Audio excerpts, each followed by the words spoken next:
Bonsoir, vous êtes sur la télévision nationale. Nos titres, indemniser ou non les victimes des manifestations politiques, la question crée le débat entre opposition et pouvoir. Pourquoi? La réponse dès le début de ce journal avec notre équipe au Palais du Peuple.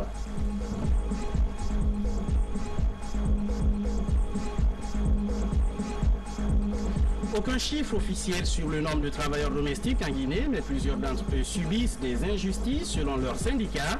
Comment freiner cela? Un plaidoyer est adressé aux autorités publiques pour un travail décent. Et puis nous irons à Donka et Niasdine. Les deux grands hôpitaux nationaux du pays reçoivent un important lot d'équipements, un geste de CBM International pour une meilleure prise en charge des maladies de l'œil. Voilà pour les titres. Bonsoir, merci de nous choisir pour vous informer. Ce qui concentre l'actualité nationale, le dialogue politique avance. On n'est pas loin du consensus entre opposition et pouvoir sur l'accord du 20 août 2015. Sur les 3 points d'achoppement, un seul coince désormais les acteurs politiques, l'indemnisation des victimes de manifestations publiques, divergence de point de vue. Pourquoi? Regardons ce reportage de Mohamed Lamine Kamara. Le processus de dialogue politique interguinéen avance à la satisfaction de toutes les parties prenantes. En ce 10e jour des assises, les négociateurs ont passé en revue 3 nouveaux points de l'accord du 20 août 2015. À la suite des discussions, les négociateurs ont apprécié la mise en place des délégations spéciales avant de s'accorder sur l'accès équitable de tous les acteurs politiques aux médias publics et la neutralité de l'administration territoriale. Les deux parties se sont accordées à reconnaître que l'administration du territoire, conformément aux recommandations liées à ce sujet-là, a effectivement mis en place les 128 délégations spéciales. Deuxièmement, il a été question de la neutralité du service public. La neutralité du service public, c'est d'abord, mesdames et messieurs les administrateurs territoriaux, le ministère de la Communication, par rapport à l'accès équitable des acteurs politiques aux médias d'État, le ministère de la Communication, par la voix de son secrétaire général, a donné les précisions qu'il fallait par rapport à ce sujet. Pour ce qui est de la question de l'identification et l'indemnisation des victimes des manifestations politiques, les avis sont partagés.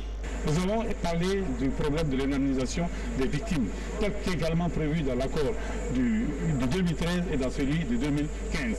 Nous avons malheureusement regretté que sur cette question, rien n'a été fait, aucune initiative n'a été prise. Bon, l'opposition a proposé de mettre en place une commission pour l'indemnisation des victimes.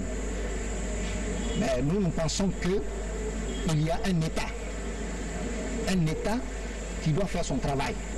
C'est pourquoi il faut donner à l'État qui en prend la responsabilité pour non seulement identifier les victimes, mais éventuellement les indemniser.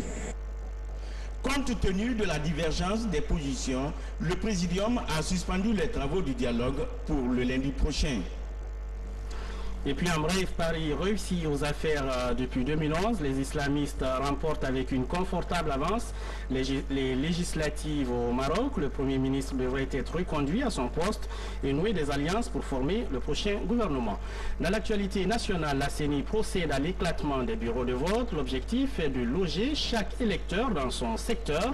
L'opération répond au mécanisme qu'ils appellent à la CENI éclatement uni ou munisectoriel. Qu'est-ce que c'est? Élément de réponse dans ce reportage de Saïdou Diallo. La relocalisation consiste à placer chaque électeur dans son secteur d'habitation. Elle intéresse que les personnes éloignées de leur bureau de vote ou se trouvant dans des bureaux excédant 700 électeurs. Et face à ce surnombre, la loi exige l'éclatement du bureau en deux et de créer un second centre de vote. À ce niveau, 2 types d'éclatement s'imposent. Le premier, appelé unisectoriel, consiste à ramener les électeurs d'un bureau arbitrairement éloigné du quartier chantier où est rattaché leur secteur et le second, appelé multisectoriel, concerne les électeurs de l'intérieur des mêmes bureaux. Des problèmes rencontrés partout dans le pays. Dans l'amélioration de la cartographie, ce type de problèmes sont souvent décelés lors des élections antérieures. En Guinée, l'idée de corriger de telles imperfections est venue suite à l'annonce des élections locales où le secteur devient des centres d'intérêt. La correction donc se fait par l'identification des personnes concernées ainsi que leur position géographique par rapport au secteur pour les loger au bureau le plus proche. Deuxième jour des assemblées annuelles du FMI et de la Banque mondiale à Washington. Les travaux ont porté sur la relance de l'agriculture guinéenne. Les experts affirment que la Guinée pourrait rapidement se développer en s'appuyant sur le secteur agricole. Témoignage en images avec Fatoumata Samoura, notre correspondante à Washington. Le développement de la Guinée devrait passer par l'agriculture. Cette évidence est le résultat d'études réalisées par les autorités de Conakry.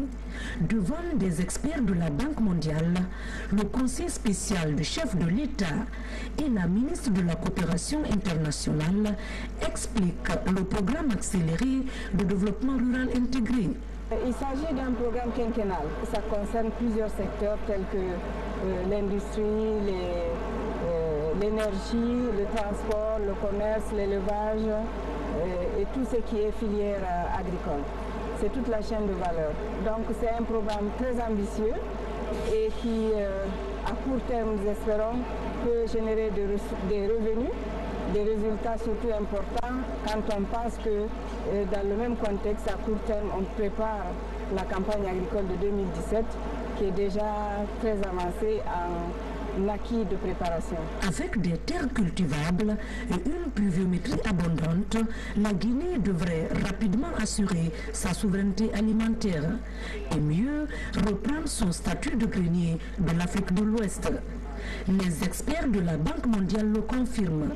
Ils promettent un appui financier et technique. On a eu un bon accueil de la part de nos partenaires de la Banque mondiale. Vous savez que la Banque a financé ce genre de projet dans plusieurs pays africains.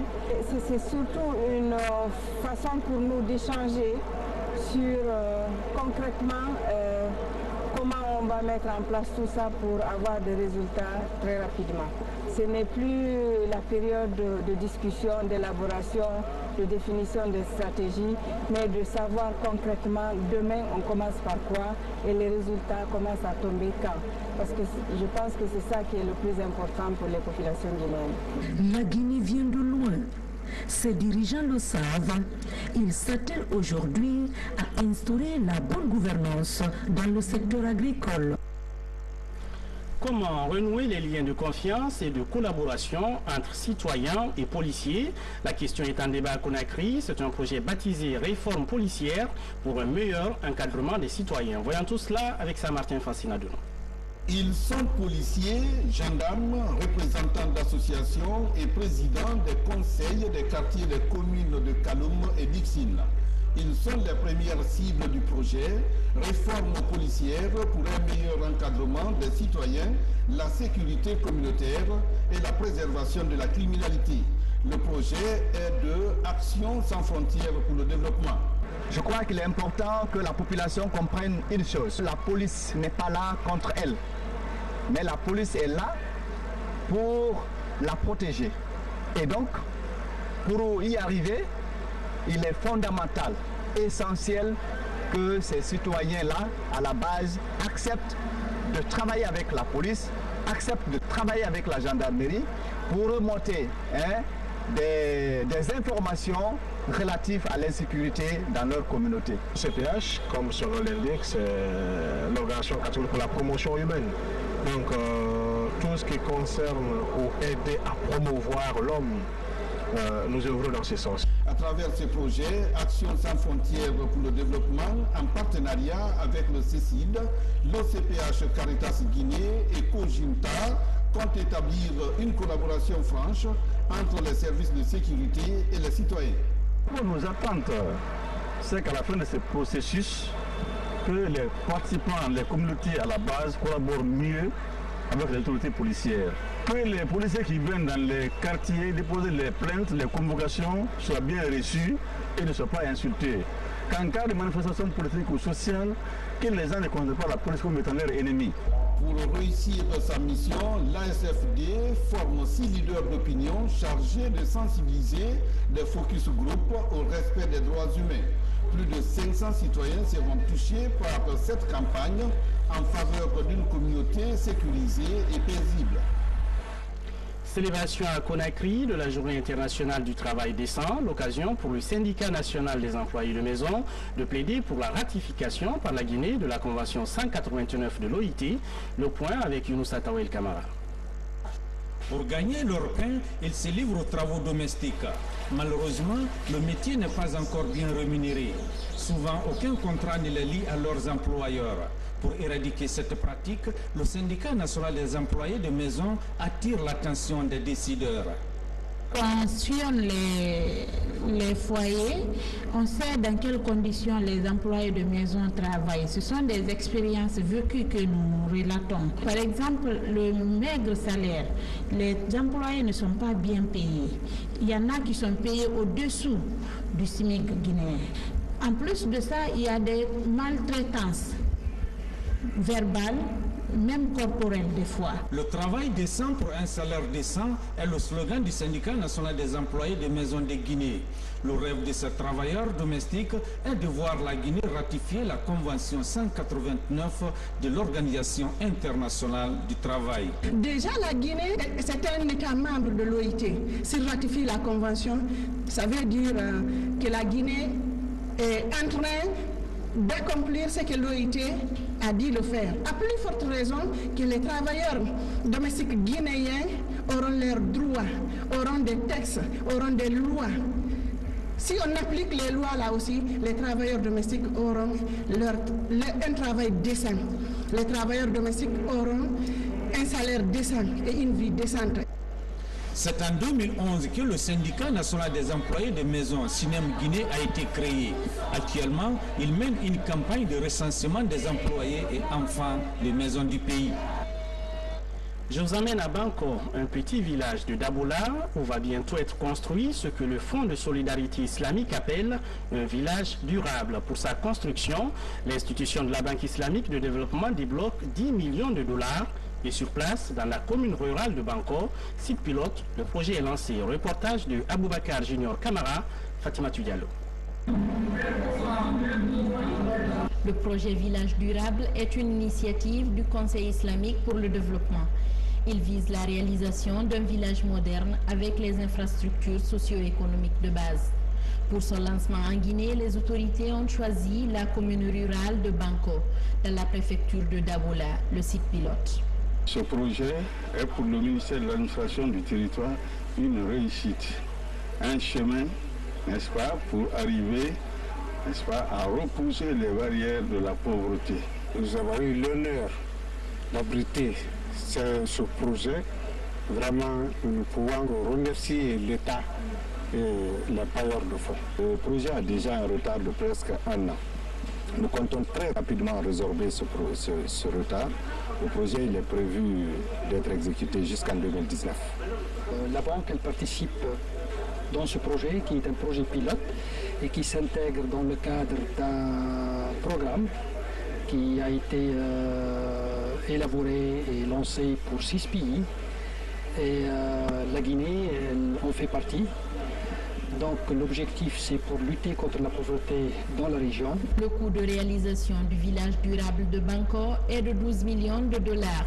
Un financement qui sera assuré par la Banque islamique de développement, le gouvernement guinéen et la population bénéficiaire. Au terme de ce projet, Banco pourrait améliorer les conditions de vie de sa population. À Conakry, les diplômés de l'école supérieure du tourisme et de l'hôtellerie sont initiés au fonctionnement de l'administration publique et à la gestion des ressources humaines. L'objectif des responsables de l'école est d'outiller leurs diplômés en technique de recherche d'emploi, un marché de plus en plus concurrentiel dans le pays. Maurice Sidibé, Bernard Tonguino. L'insertion des étudiants sortants dans la vie professionnelle, tel est le credo de l'école supérieure du tourisme et de l'hôtellerie d'Équipé. L'Institut vient de lancer la formation sur l'administration publique et la gestion des ressources humaines. Nous allons tout à l'heure aborder pendant cette formation, nous allons voir premièrement l'administration et la gestion des ressources humaines, droit des services publics, l'éthique et la déontologie dans l'administration publique, aussi la promotion de l'intégrité et la gestion dans l'administration publique. Durant 7 jours, ces jeunes vont acquérir les connaissances liées à la déontologie de l'administration publique, sa fonction et ses relations avec les autres services. C'est la première fois qu'un ancien étudiant de l'école vient pour partager des connaissances qu'il a acquises à l'étranger, en Europe, à travers le monde, pour venir partager ses connaissances avec ses collègues et avec ses anciens encadrés. À travers cette formation, Ibrahima Soli Kamara partage ici ses expériences en réforme et modernisation de l'administration publique. En bref, le ministère de l'Enseignement supérieur et de la Recherche scientifique informe les bacheliers des sessions 2014-2015 non encore orientés et ceux de la session 2016 que les orientations se dérouleront du 10 au 19 octobre 2016 inclusivement. À cet effet, le ministère demande à tous les bacheliers de formuler le choix de leurs institutions et programmes sur la plateforme www.gupol.gouv.gn, seul portail d'orientation. Toutefois, le ministère précise que la validation des choix sera subordonnée au paiement préalable des frais d'orientation fixés à 15 000 francs guinéens via Orange Money ou MTN Mobile Money. Le ministère de l'Enseignement supérieur et de la Recherche scientifique demande à tous les bacheliers, aux institutions d'enseignement supérieur et aux établissements d'enseignement technique professionnel de type B de prendre toutes les dispositions nécessaires pour le bon déroulement de ces opérations. L'identification des produits halieutiques en débat à Conakry, des observateurs scientifiques amers s'intéressent à la question pour établir une base de données de nos ressources halieutiques et garantir une meilleure gestion de l'information. Les explications de Yaya Silla. Ils sont 50 observateurs scientifiques en mer et au débarquement à prendre part à cette formation sur l'identification des espèces halieutiques. Une formation qui répond aux besoins du département de la pêche en matière de collecte d'informations fiables sur les produits halieutiques. Vous savez, parmi les reproches que l'Union européenne a eu à formuler contre notre pays, c'est qu'il avait valu son inscription sur la liste noire, était que nous n'avions pas d'informations fiables. Les données qui étaient communiquées sur la base desquelles les projections des plans d'aménagement et de gestion des pêches n'étaient pas des données fiables. Et qui donne ces données-là? Ce sont les observateurs. Donc, il est donc important pour nous que ces observateurs aient les outils nécessaires pour mieux faire leur travail. Cette formation a duré 5 jours. Nous, observateurs scientifiques, vous remercions pour l'organisation de cet atelier de formation sur l'identification des espèces, la mensuration et la détermination du sexe des poissons. Les cours ont été bien dispensés, les formateurs ont été à la hauteur de nos attentes. Au sortir de cet atelier, nous serons capables d'exécuter les opérations d'échantillonnage à bord des navires de pêche et au niveau des débarcadères. On ne peut rien dire sur un plan d'aménagement d'un pays si vous n'avez pas de données fiables. Et ces données fiables sont récoltées par les observateurs qui sont embarqués à bord des bateaux. C'est l'ensemble de ces données qui sont compilées et qui sont analysées pour permettre l'élaboration d'un plan de gestion correct des ressources d'un pays. Par le passé, les produits halieutiques guinéens étaient très prisés en Europe. Après la levée de sanctions sur la pêcherie guinéenne, le pays entend reprendre toute sa place dans les mois à venir sur le marché international. Je vous l'annonçais en titre du matériel médical pour les hôpitaux nationaux, donc à Ignasdine, un don de CBM international qui souhaite améliorer la capacité de prise en charge des maladies liées à l'œil. Le point avec Sam Marathon.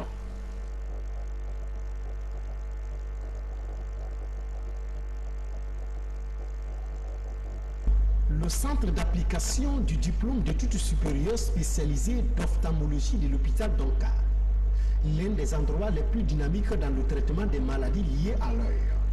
Chaque jour, de nombreux patients souffrant des troubles de vision sont consultés ici.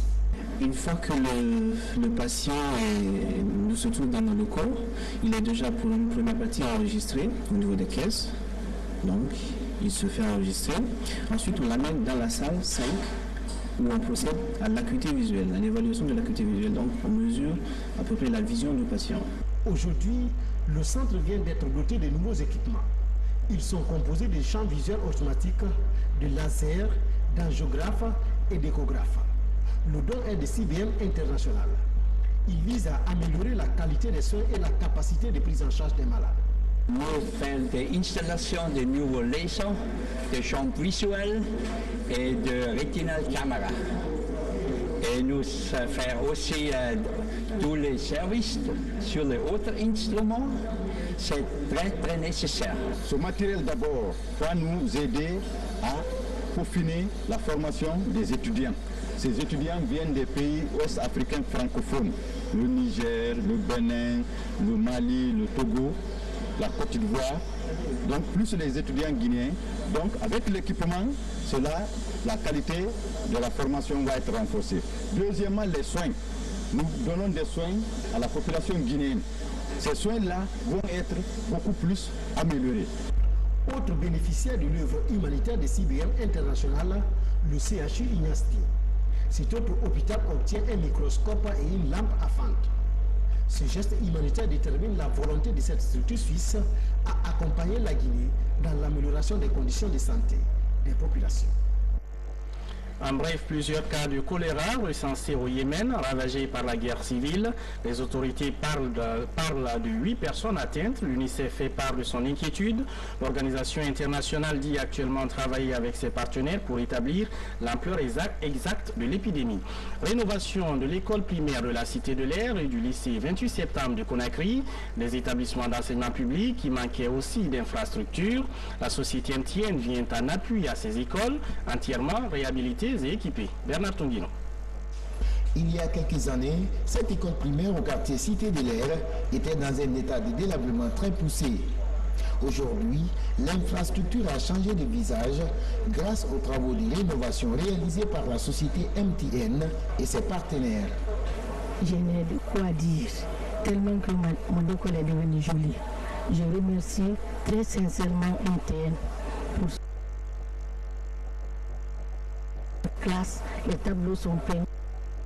Dans la commune de Kaloum, c'est au tour du lycée 28 septembre de bénéficier de l'appui de la société de téléphonie et ses partenaires. Ici également, 16 salles de classe et bureaux sont rénovés et équipés. L'établissement a aussi reçu un lot de kits et de manuels scolaires. Ces acquis, cette année, nous allons les mettre à profit. Dès l'ouverture, nous allons les mettre à profit. Si vous utilisez très bien le matériel, il restera longtemps avec vous. Et bien si vous l'abandonnez, c'est pas la chose. MTN fait un pas. Pour vous que nous aussi, nous serons très bien assentis pour savoir que le manuel, quoi qu'il coûte cher, il faut se battre pour l'avoir. Ces actions d'appui aux établissements scolaires s'inscrivent dans le cadre de la campagne des 21 jours d'action citoyenne par MTN. Ce que vous voyez là, c'est les cotisations personnelles des employés.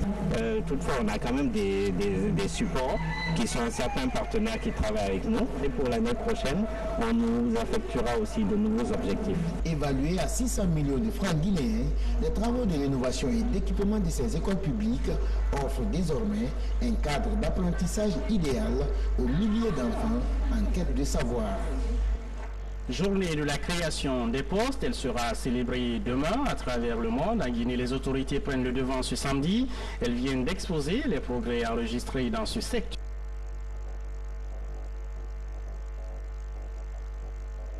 Dédié à la célébration de la Poste. La Poste, née en 1874, est considérée comme l'un des plus vieux moyens de communication. En Guinée, la journée intervient dans un contexte de renouveau des services postaux. L'adoption et la promulgation de la loi sur la réforme du secteur des postes et celle sur les transactions électroniques a permis d'avoir une meilleure visibilité pour les orientations stratégiques de notre pays en matière de développement des institutions financières de l'atteinte de l'accès universel et la diversification des transactions. Ces dispositions légales et réglementaires donnent une meilleure place à la compétition, aux exigences de fourniture de services, la protection du contenu, sans oublier les données à caractère personnel. Conscient du rôle moteur du secteur des postes dans la vie socio-économique de la Guinée, le gouvernement a entrepris des réformes institutionnelles pour faire face aux enjeux actuels du secteur. La célébration de la Journée mondiale des postes me donne l'occasion d'exprimer au nom du président de la République et de son gouvernement notre volonté et notre détermination à faire de la poste guinéenne un secteur moderne, dynamique, créateur d'emplois. À l'occasion de ce 142e anniversaire, les 193 pays membres de l'Union postale universelle sont déterminés à faire des services postaux un véritable moteur de développement. Dans le monde, la côte sud-est des États-Unis a sans doute évité le pire alors que l'ouragan Matthew a causé la mort de plus de 400 personnes en Haïti. Selon un bilan provisoire, l'agence Reuters évoque de son côté près de 900 morts. Son intensité a baissé d'un cran lors de son passage de la Floride, de la Géorgie, de la Caroline du Sud et de la... Un mot des qualificatifs des éliminatoires du Mondial 2018. Pour terminer, le Sili de Guinée joue son premier match en déplacement ce dimanche contre les Aigles du Carthage. Les coéquipiers d'Ibrahima Traoré sont sereins et promettent une victoire lors de cette rencontre. Kadiatou Traoré. C'est une équipe du Sili au grand complet, à part le forfait de Florentin Pogba pour cause de blessure, qui a été remplacé par Mamoudou Mara, le défenseur du FC Man, qui a regagné Monastir ce vendredi dans la matinée. Ce samedi soir donc, Ibrahima Traoré et Si ont fait la reconnaissance du terrain municipal de Monastir, au centre de la ville de naissance du président Bourguiba. Un stade qui est réputé réussir ces derniers temps aux Aigles du Carthage de la Tunisie, aux dépens des stades de Tunis, de Rades, mais également de Sousse. C'est un fait qui ne dérange pas du tout le Sili. On a fait une mise en place après certainement 5 jours de travail à Nice, à Paris. Moi je pense qu'on a pu travailler beaucoup de thèmes tactico-techniques. On a travaillé beaucoup sur le plan mental et on a constaté aujourd'hui, comme vous le voyez, il y a un très bon état d'esprit, il y a une volonté et je pense que tout le monde est prêt dans l'ensemble pour attaquer le match de demain qui est décisif, qui certainement déterminera la position, n'est-ce pas, que nous souhaiterions avoir pour la qualification. C'est le match qu'on appelle capital, c'est pour bien démarrer. Ça ne veut pas dire que ça conditionnera toutes les autres qualifications, mais ce sera bien de prendre des points, comme ça donnera un bon départ pour la suite. Mais il y aura beaucoup de matchs, mais comme je dis, ce qui est important, c'est de bien commencer ses qualifs, comme ça une bonne performance, surtout à l'extérieur. Le match Tunisie-Guinée est prévu pour ce dimanche au stade de Monastir à 17h temps universel, un match qui rentre dans le cadre de la première journée des éliminatoires de la Coupe du Monde Russie 2018. Voilà, c'est tout pour les infos. Merci de nous regarder à Tougué, Bofa, Daboula et Yomou. Bonsoir.